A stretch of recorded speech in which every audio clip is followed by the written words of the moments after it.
I have one last project to show you this week, and this is a big one because I started it back in February, and it is my spinning project.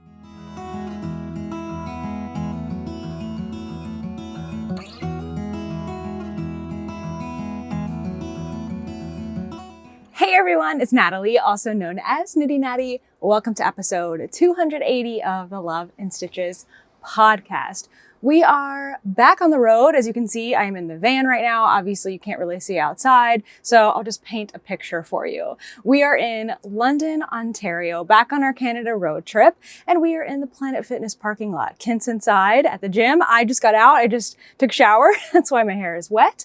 And it is a nice, cool 87 degrees. Actually, I don't know what the outside temp is. It might actually be hotter than that, but inside the van, it is 87 right now, which is pretty warm. So I apologize. You're probably going to hear some background noise. I've got a window open. There are some cars going by. I've got a fan on me, but I've made sure to point it down more towards my legs so it doesn't pick up on my mic. And I do have an overhead fan going a distance away. So there may be some little like buffering things on this that we kind of have to wiggle out.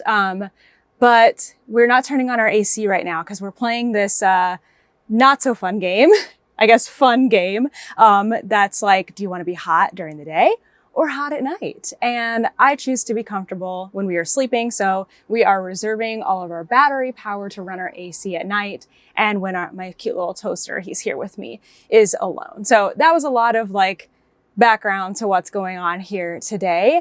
That being said, the podcast may be slightly shorter than usual as I try to make sure I don't get too hot, toaster doesn't get too hot, and the camera doesn't get too hot because it will also cut out at a certain point. So if you see a little sheen on me, no, you didn't.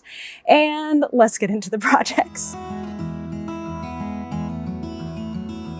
Let's start with my Florence Tee. I was hoping to get it a little further. I feel like this week's podcast episode really snuck up on me, and it's because we're traveling again, and everything just slows down once we start traveling, especially getting started. But I'm not going to beat myself up because I still have made some decent progress. Let me untangle this. I've got 2 balls of yarn connected right now because I am working on the second sleeve. Oh my goodness, this is very tangled. All right. Shake this thing out. So this is the Florence Tee. It is a crocheted top by Courtney Clark. I love Tinderbox, which is so fun because we actually got to meet up with her yesterday and I showed her this and I was like, look, I'm making it, I'm doing it. So I haven't done too much exciting on the body. I'm just going straight. You can see I put in a new little watermelon marker for the summer, worked a few rounds, and then I was like, you know what? I want to do a sleeve. I want to make sure that this is still fitting in a way that I like, that I'm liking everything, that I have enough yarn for the sleeves, all of those things. So I did the first sleeve and look at how pretty this lace is. It was so much fun. And the same lace is going to be repeated on the body. So this was actually really nice to do it on the sleeve first. As a very intermediate crocheter, that's what I guess I would call myself. I am still at the stage where I am having to do a lot of counting to make sure that I am getting the first and last stitch correct on a round. So having a smaller, circumference, fewer stitches on the sleeve meant that when I did this lace, I could really check and make sure that I was getting everything right. So that felt really good. And so I next started the second sleeve while we were doing some driving yesterday. This actually is so pretty, like just these little rounds of extended single crochet. Oh, that's a loud car. Big old truck. This would be really nice, almost like a tank top, right? Isn't that pretty? I think it's really pretty. Buddy. Oh, okay. You're going to come behind me. That's fine. So I'm ready to do the lace on the second sleeve. I did try this on and I kind of took a selfie of like what the sleeve looked like and it was very hard to tell. I think that I need to block this because I really need to see how it's looking. The sleeve right now to me seems to be okay. My only worry with it is that there's a little too much fabric under the arms. I am getting a little more of an oversized fit than is recommended in the pattern. I did have some gauge issues. I could not get the gauge in the pattern. And so therefore I am making a smaller size than would be my original size. So it's going okay, but I'm also kind of wondering, and this is just something I have to learn about crocheted garments.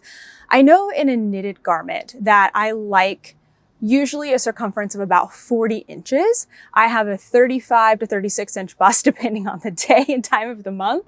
And 40 inches is very comfortable. It's a relaxed fit without being too oversized. But I'm kind of wondering in a crochet fabric if maybe that's a bit too much positive ease. I will know when I'm done with this. And even if it's not perfect, I'm still going to be able to wear it because it's still big enough. But yeah, just learning lots of things along the way. Now, last week, there was a question about the differences between like crochet. Well, I guess it was a question about crochet gauge blocking out with a natural fiber. And I kind of said, I don't really know because my experience is mostly with knitting. I did look back at my swatch. Do I have my swatch with me? It's a decent sized swatch, but obviously it's still not going to mimic what a garment does. So looking back at my swatch, and this is extended single crochet, so take this with a grain of salt. Every stitch is going to probably block a little bit differently, but I'm gonna try to remember now. I think that my row gauge actually shrunk. No, got bigger. I think it went from 21 to 20, so it got bigger. And then same with my stitch gauge or change, I don't know, whatever it was, it didn't change all that much. So that was kind of my takeaway is, crochet, not gonna change that much. But according to your comments, I had several people comment and say, in their experience, that crochet can really stretch a lot lengthwise, especially in something heavy like a garment. So one, I really appreciate you guys telling me that. That gives me another incentive to block this soon, especially before I get to that bottom lace and see what's going to happen. I totally agree. When you actually go from swatch to a finished piece, which is much bigger, the gauge is going to behave a little bit differently because it's going to have more weight on it. It's going to pull. And when stitches pull down, they lengthen. You get fewer rows per inch. So those rows you thought were like, oh, this is a good 10 inches now become 12 or whatever. But then also your stitches can get smaller. So that at least happens in knitting. I don't know in crochet if that will also happen, but I really appreciate you guys telling me that. And I wanted to share that because we're all here learning together, right? So this is going really great. I'm still enjoying it so much. I hope to have the sleeve finished maybe today. We're going to be out and about for a bit, so maybe I can work on it and then just keep chugging along on the body. To be honest, actually, I probably won't get to block it because of limitations with water, but we should be staying at a campsite soon, so it might be possible. I think the project that has gotten the second most on it, like work on it this week, is my Cozy Comfort Throw, which I didn't show last week because I did like one row. So now that I've done a little bit more, we'll bring it back around. This might be the second time that this has showed up on the podcast. I honestly can't remember. So I'll give all the details. First of all, I am using needle stoppers, which is something that I usually don't use.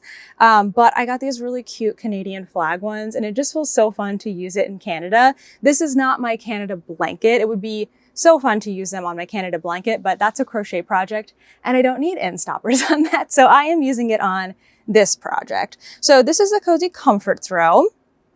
And this is a pattern by a Homespun House. It's a really simple garter stitch blanket. And I'm holding 2 yarns together. That is how the pattern is written. It's holding 2 fingering weight yarns together.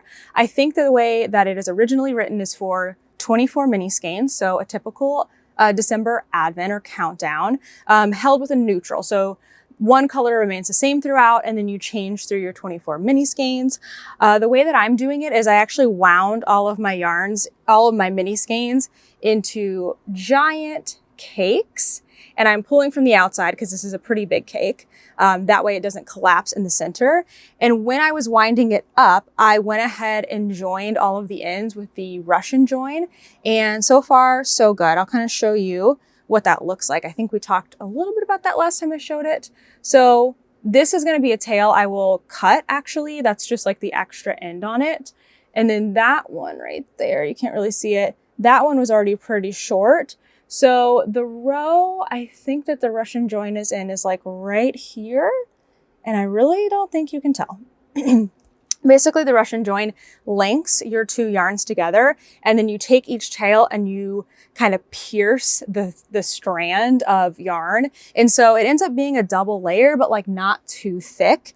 And then you knit that, and then it gets even more tucked in. So basically my plan is just to leave all the tails as I go. When I'm done and I wash this and it like kind of, eases out and stuff, then I will trim off all of those different ends. So far, so good. And I've done a lot this week on it from another Canadian accessory, from my Smarties marker. This was a gift from a friend.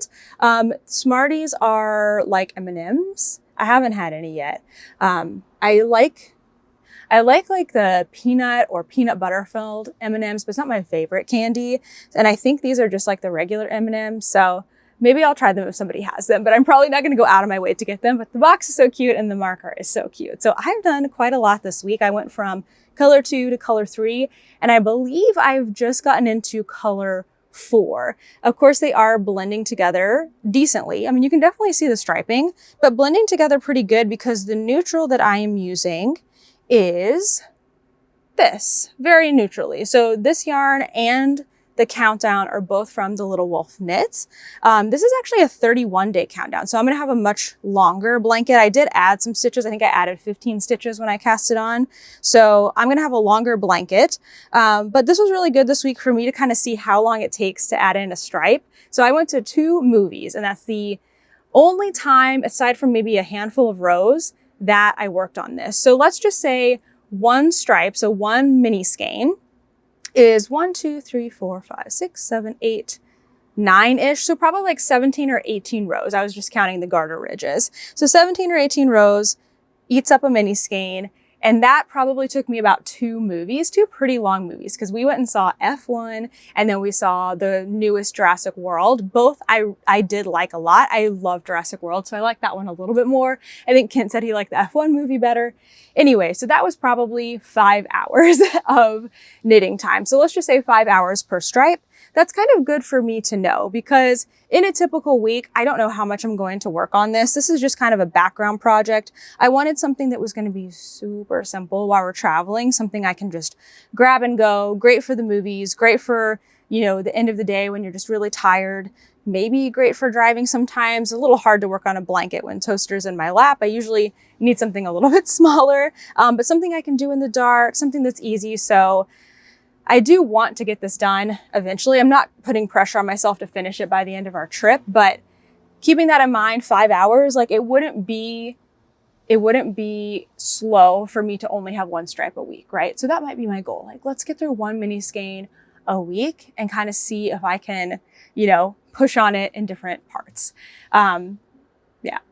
I don't know. Oh, one more thing about this. So I think I shared the first time that I showed this blanket, I have 2 big cakes, like with the mini skeins in them. So this is one, and then the other one I have in a baggie, like in a tub tucked away, because I'm not going to need it for a while.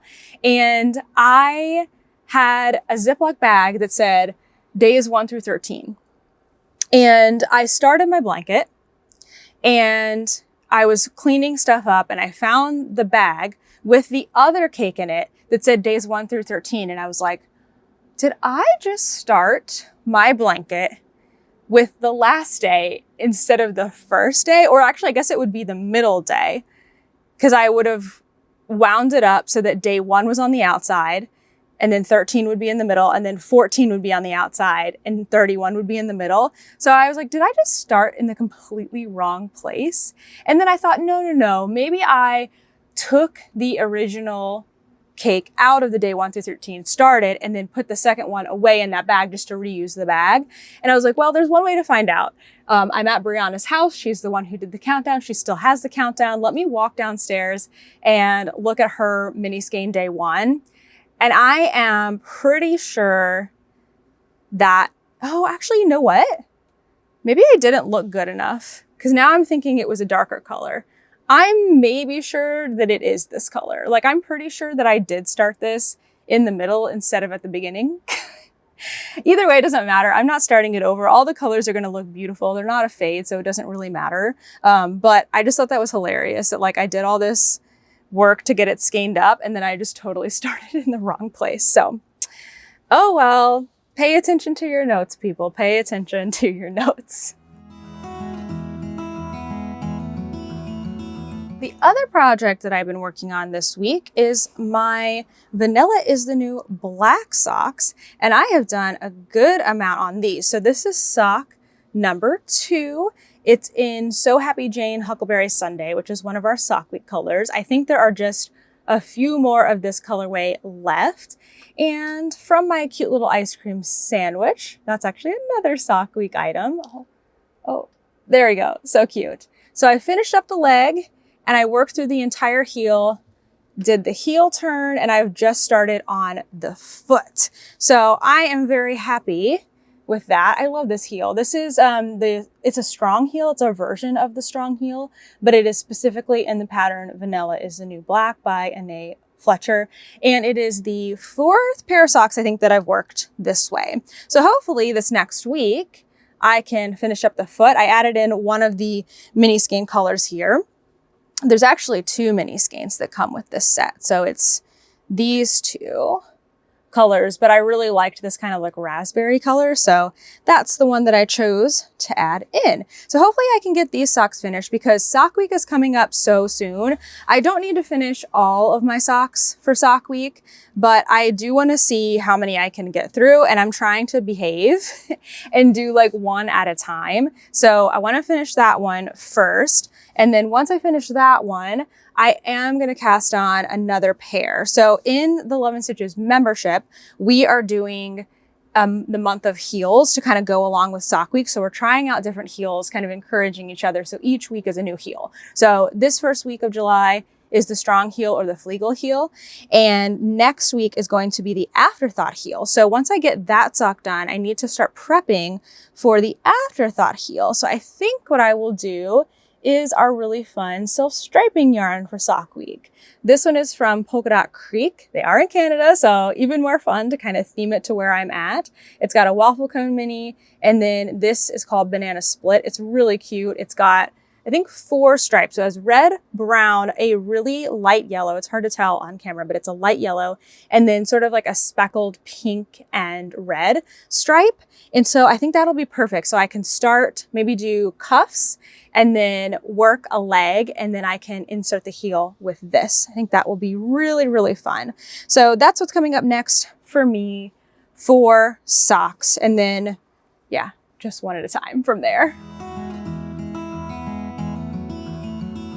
I have one last project to show you this week, and this is a big one because I started it back in February, and it is my spinning project. It feels so good that this is done, actually, because 1, it's done, and 2, it's toward a fleece right now, which means I can start a new spinning project at the perfect time. But first, my very first hand spun sweater spin has produced these 4 massive skeins. I haven't weighed them. I don't have a really good way to weigh them because they're so big. I don't have like a good scale. Actually, I do here in the van. I forgot about that. I have like a kitchen scale. So I'll probably weigh them before I actually start anything, but I'm not planning to knit with this for a little bit. But I'm really, really proud of myself. It's not perfect by any means, but they look so, so good. They're all washed and dried. I got that all done before I left Brianna's. So this one especially is very loose. I actually have a whole vlog dedicated to the journey that this was. Hopefully it came out on Tuesday. I don't know for sure. At this point, we are still working on it because it's a really long video. So I don't know if we had to like push it to next week or something at this point, but eventually there will be a vlog about this whole spinning process. So I'm just going to give you the last little bit here. So I spun the entire thing on my Eel Wheel Nano, which is a little teeny tiny wheel that holds 2 ounces per bobbin. So at the end of spinning everything, spinning my singles, I had, I think, 17 to 20 tiny bobbins.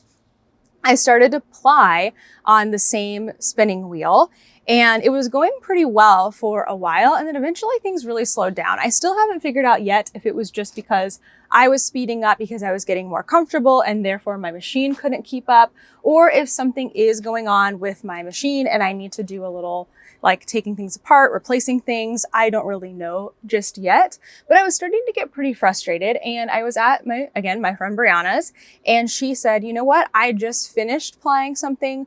My wheel is open and you are welcome to use it to finish plying. So that ended up being such a blessing because I got to speed through like the last third of plying so much faster. So she has the Ashford e-spinner and a woolly winder. So first, her bobbins are way bigger. I think they're like 8 to 10 ounces. So at least 4 times as big as mine. So there's not as much switching in between.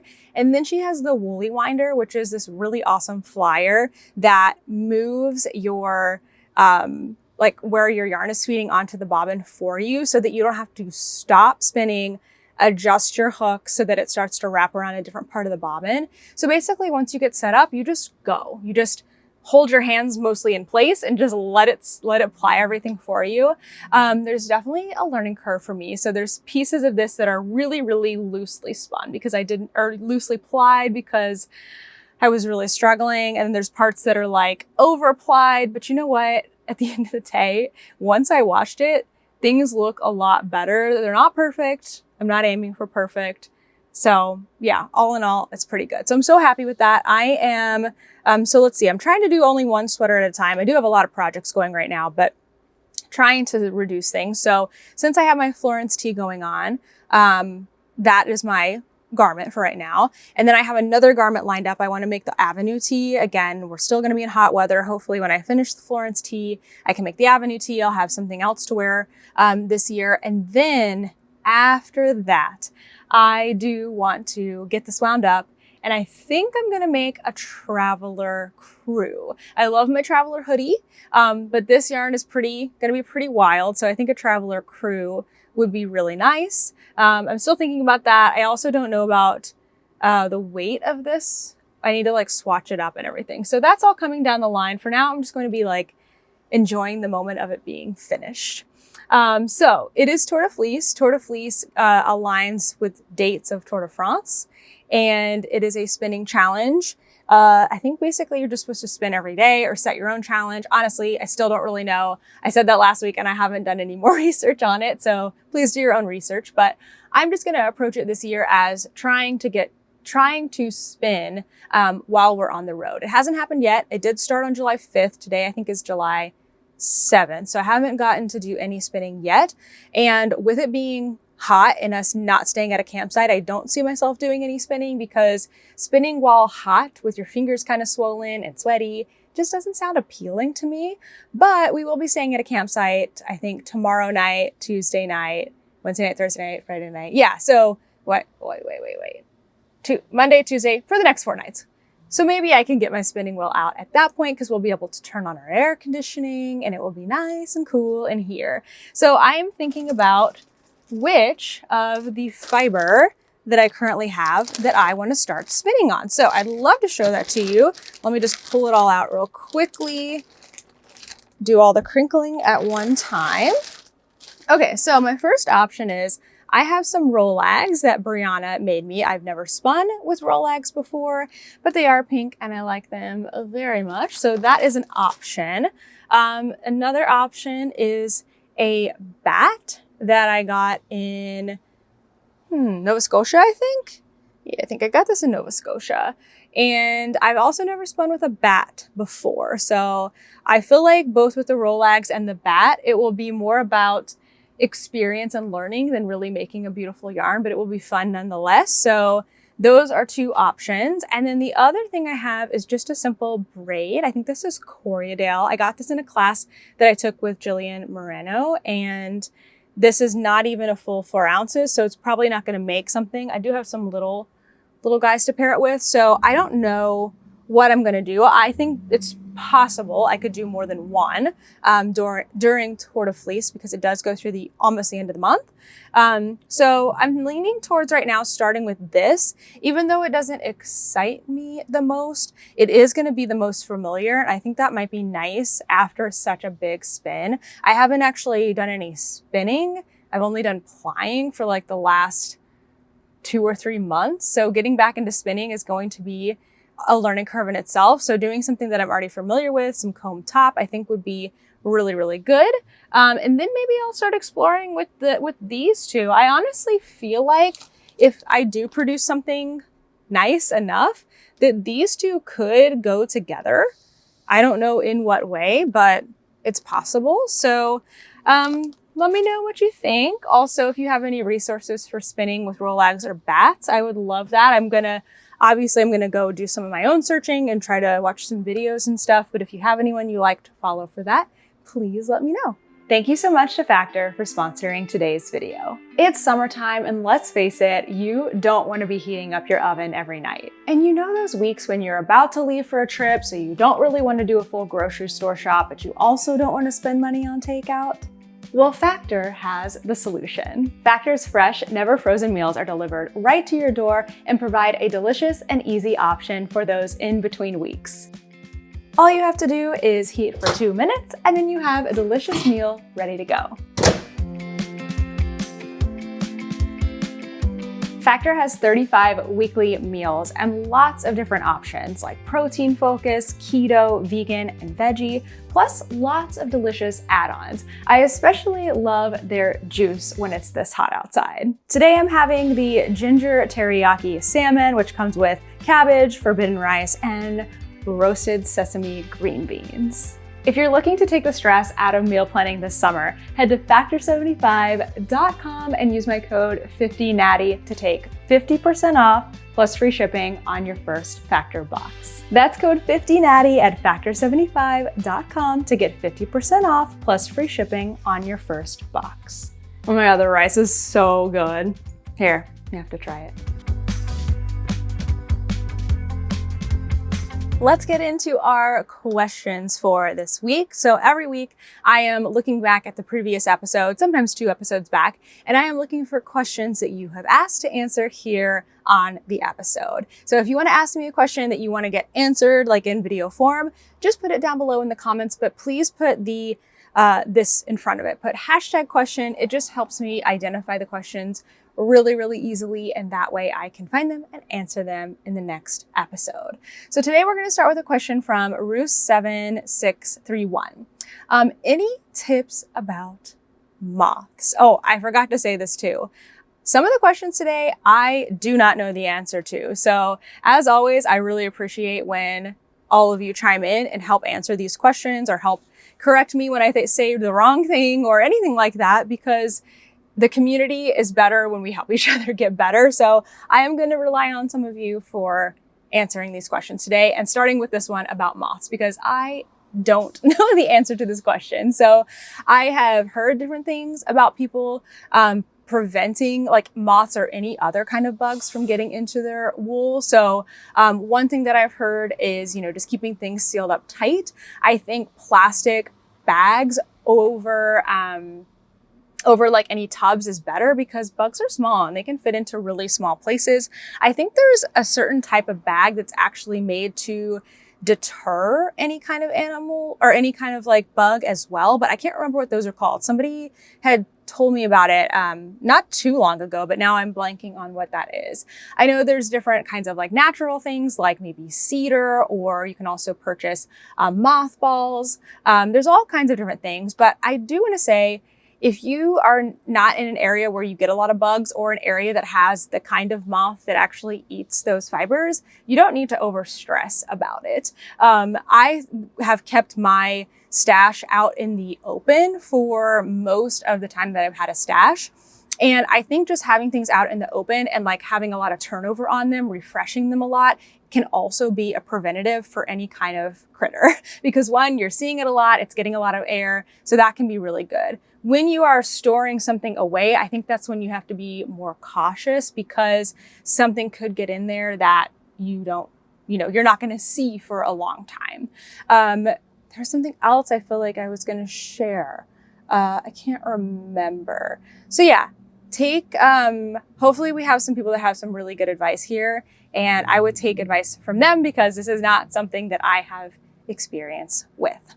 All right, next question is from Sword and Shield. How difficult is it to drive a van? Did it take a while to adjust to it? So I am sitting inside our van, Lydia, right now. She is a Ram ProMaster with an extended back, and I don't know, she's like 21 feet long. So think like a massive pickup truck in length and then taller than that, like basically like Amazon delivery trucks. Actually, we can put a picture of her right here so you can kind of get a sense of how big she is. So as far as driving it, it's actually not so bad. Kent drives it 99% of the time. I drive occasionally, but even I feel pretty comfortable driving the van. Width-wise, pretty much the width of like a normal SUV, so it's not too bad. Lengthwise, a little bit longer, but there are so many bells and whistles on this car. There are cameras everywhere. The rear view mirror is also a camera, so most of the time we keep shades up in the back and we use the rear view mirror to actually see behind us. When you're trying to get into a parking spot, there's cameras on the top and cameras on the side and everywhere. So having all that technology really helps a lot. The hardest thing about driving this van is that it is very heavy, so it can't do things fast. So think like when you're behind a huge like semi truck or something and they're trying to get up a mountain, like they're not going very fast because they are heavy. They cannot make quick, fast moves, and you kind of have to like yield space to them. We're not that big or that heavy, but it's the same thing. Like we can't take quick cuts out in front of somebody because we won't make it. We will actually run into somebody. So I think that was the biggest learning curve, is just kind of realizing that you have to drive a little slower. You have to drive a little more cautious. I was already a pretty slow, cautious driver, but even more so. You can't take fast turns. You can't make fast decisions. You just have to really take it easy. And so if you are driving and you see any kind of a larger vehicle, van, RV, truck, just be kind and courteous to them and kind of stay like away. I think not away, but like if they're being slow, just know that they're trying to go as fast as they can and go around them instead of like getting right up on them and getting annoyed. Please, people do that to us sometimes pretty often. And it's like, we're trying to get out of your way, but you're in the way. We can't do it. But all in all, it's really not that hard to drive. I prefer driving this over like a really small car where I can't see many cars in front of me. Okay, next one is from Jay. Oh, I think, did I write this down right? Jay Conklin, I think. Do you have to join Discord to participate in Sock Week? So we have a free Sock Week Discord. Discord is also a free app. It's all free. So no, you don't have to participate in Discord to participate in Sock Week. Discord is just the place where we share things. We share pictures. It's just a community space. So I think it's really fun. I think it's worth it. But if you're like, I just want to kind of make my socks and like submit them for prizes, you can still do that. All the same links and access is going to be available on my website. I'll also post some things to Instagram. You're welcome to use Instagram to post your photos and post hashtags, but all the prizes are going to come through the Google form, which will be available to everyone. So short answer, no, you do not have to do Discord to participate, but it is kind of the space where like most of the community stuff is taking place, at least for this year. Okay, from Kara Jan Creations, this is another one I'm going to need your help with. If a gauge is too small, so you make a larger size to adjust for it, is there a way to figure out how much extra yarn you would need? I'm shortening that question just slightly, but I don't know the answer to that. I'm sure there's a way to figure it out. Math. I'm guessing you would need to do like a gauge swatch of sorts and kind of see like, well, if I have this many stitches making an inch and this many rows making an inch, it's this much weight of yarn, and then kind of figure that out over the course of the sweater. But that sounds like a lot to me. If anyone knows an easier way to get an estimate, please let us know. I would say if it were me and I was trying to figure this out, I would just get an extra skein of yarn, because if you're going up one size, I feel like it's not, or sorry, going down one size with a smaller gauge, I feel like it's going to be maybe a 10% increase, and one skein of yarn might be close to 10%, right? I don't know. I'm just making these numbers up, to be perfectly honest, but I feel like it's not that much between sizes or between gauges. So that would be where I start. And if there is availability and you have it in your budget, maybe just grab 2 extra skeins or 2 extra 100 grams. And I think you're probably going to be okay. But take that with a grain of salt, because that's just my guess and what I would do. If somebody does know a way to like actually figure this out, please let us know down below. All right, that's all our all of our questions for this week. But if you do have any questions for me, please leave them in the comments below and I will do my best to answer them next week. Yarny news. The biggest news right now is that Sock Week is coming up. I know I just mentioned it a couple of times already, but that's because it's like the biggest make along I do every single year. It's really exciting. It's really fun. So Sock Week is coming up July 20th. It's a Sunday through the following Sunday, July 27th. There are lots of ways you can participate this year. Everything is free. I'm keeping it simple and easy because we are on the road. So no paid events, no paid Discord, just like everything is free to participate in basically. And then I also have exclusive items that are available to buy if you choose to do so. So this year's theme is Ice Cream Social. So you're gonna get some extra points if you submit for prizes, if you use ice cream themed items, which is really fun. So basically the premise is we cast on at midnight on July 20th. So like Saturday night or early Saturday morning. Or early Sunday morning. So you can cast on then. And the goal is to finish 1 sock. So 1 sock is the goal, but if you make more than 1 sock, you can do multiple entries. So cast on no earlier than midnight on Sunday and finish by 11:59 p.m. on the following Sunday. So 8 full days to make a sock. You can knit or crochet, but it must be by hand and it needs to be fingering weight because we want to keep things, as even as possible to be fair for prizes. If you're not submitting for prizes, then it doesn't matter. You can make whatever socks you want with whatever yarn you want. We don't care about that. It's just for prize submissions that we want things to be even. Socks need to be adult size and they can be any pattern, any length of leg, but they do need to be like a full sock. So they can't be like yoga socks. They need to be from a toe, foot, heel, leg of some sort, even if they're shorties. Something fun to always add on to your sock week is a personal challenge. So if you want to try something new, like a new heel or a new pattern, or a new cast on or something, I think that's always fun just to kind of create that personal challenge for yourself. I will be putting out schedules. I actually need to do that soon. I have a recommended schedule for the 8 days of how to break that up. So typically it looks like the cuff for 1 day, the leg over 2 days, so that now we're up to 3. The heel on day 4, the first half of the foot on day 5, second half of the foot on day 6, toe on day 7, and then you're left with a buffer day. And if you are doing a toe up sock, it is the same thing in reverse. You can kind of look at your week and see, how do I want to do it? Maybe I want to do 1 sock. Maybe I want to do 2 socks. Do I want to put my buffer day in the middle because I have something going on and save more knitting for the weekends? You can look at it. You can do whatever you want. It's totally up to you. So yeah, that's kind of how we do it. It's just a fun personal challenge. So we've got the Discord. You can go to nittynatty.com. I'll put the link below and join into the Discord. I'm just wary of putting the direct Discord link anywhere online because I don't know, in case something happens, I don't know. So I just have it on my website and it's very easy. You don't have to sign up for anything to get to that. You just click on it on my website. Then we're also going to have a cast on party that Sunday at noon Eastern time. So not at midnight. I don't think I'm going to be able to swing that. But we are going to have one at noon Eastern time on Sunday. So it is called a cast on party, but you can cast on before that if you would like. I'm basically just going to get on YouTube Live and we are going to chat together. I will answer sock questions and tell you more about Sock Week, and I'll give away a few of our prizes. Then on Friday, July 25th, we are going to have a movie night.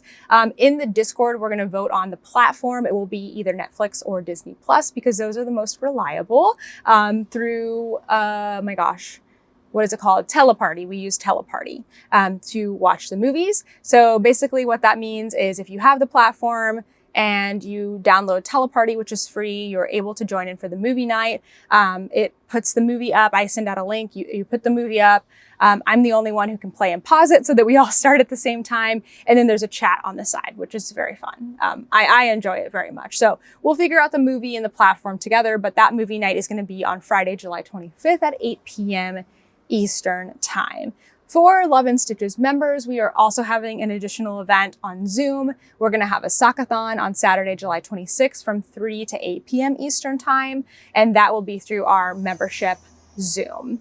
Other than that, I think that's everything. Just the Discord. Yeah, just the Discord. We still have some Sock Week exclusive items left. Some of the things I've showed today, like this really adorable bag, some of the different yarns that I showed, like the self-striping one I'm going to cast on.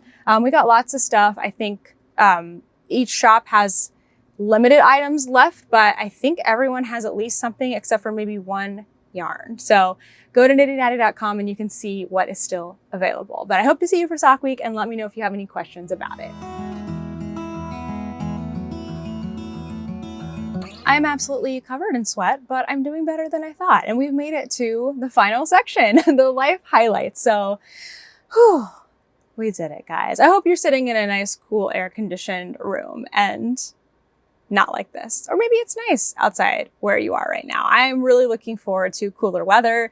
I mean, in the cooler weather, I was looking forward to warmer weather, but not this hot. Below 80, below 80, please. That's like the best for me.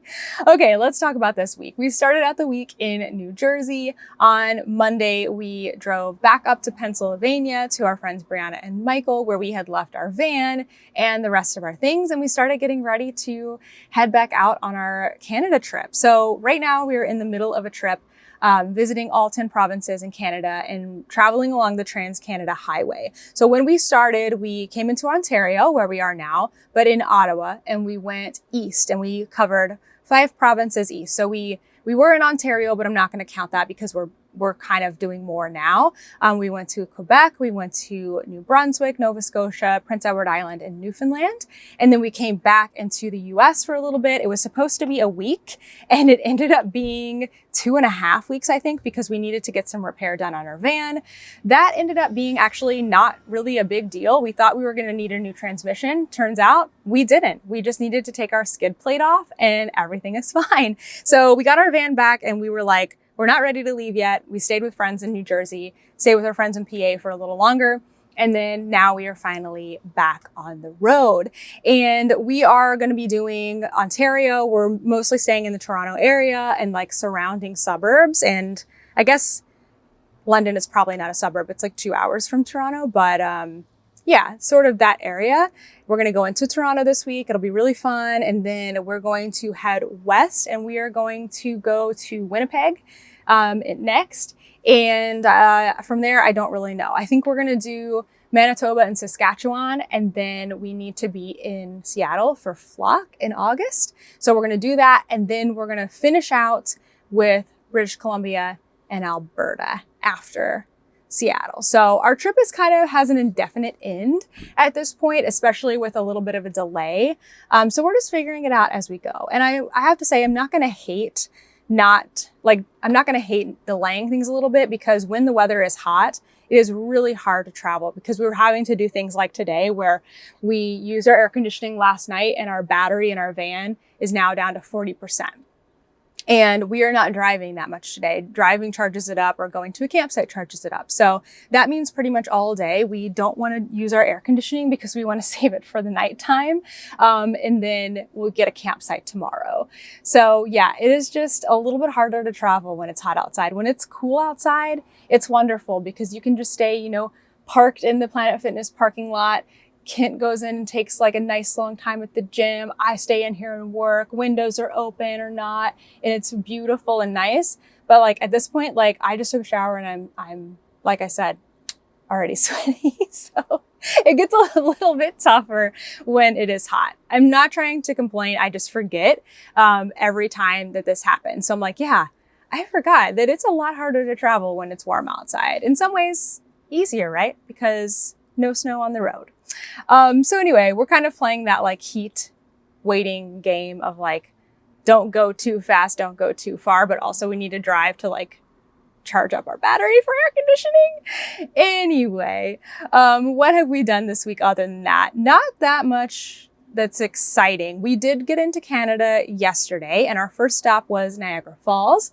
Ken had never been to Niagara Falls before, and I had been when I was 6 years old. So it's been a really long time. And I think I need to confirm with my parents. I think I'd only been to Niagara Falls on the US side. And so we came into Canada first, then went to Niagara Falls on the Canada side. And Niagara Falls are really beautiful. It's huge. It's kind of a fun little tourist town. There's lots of those different like touristy things, lots of hotels. So it's busy and crowded. It's not like a national park where you're like taking a hike and seeing a beautiful waterfall, but it's still pretty cool. And I'm glad we stopped and did that. And then we made our way out to Hamilton, which is about an hour outside of Toronto. And is it an hour outside of Toronto? I guess it was an hour from Niagara Falls, I think. Maybe less than that. Anyway, and we got to meet up with Courtney of I Love Tinderbox, who designed the Florence Tee that I am making. And she took us to, first we did like a really nice walk, and then we went to a yarn store called Hand Knit Yarn Studio. It is super cute inside. They were dog friendly, so we brought little Toaster with us and her dog, and we looked around. It was lovely. We got some ice cream. It was great. I'm trying to beat out the heat again because it was a warm day yesterday as well. So now we're in London, and we are going to be meeting up with one of Kent's friends. We're going to be in Toronto this week. It's going to be a fun time, but just trying to stay energized for being back on the road and cool. That's going to be my motto for this week. Cool temperature-wise and cool relaxed-wise, and just enjoy and have a good time and do some knitting and some crochet. All right, that's it. I'm rambling. That's all I have for you this week. Thank you so much for watching, for dealing with any audio issues that are going on, and for watching me swat for 45 minutes to an hour. You're the best, and I will see you in the next one. Bye.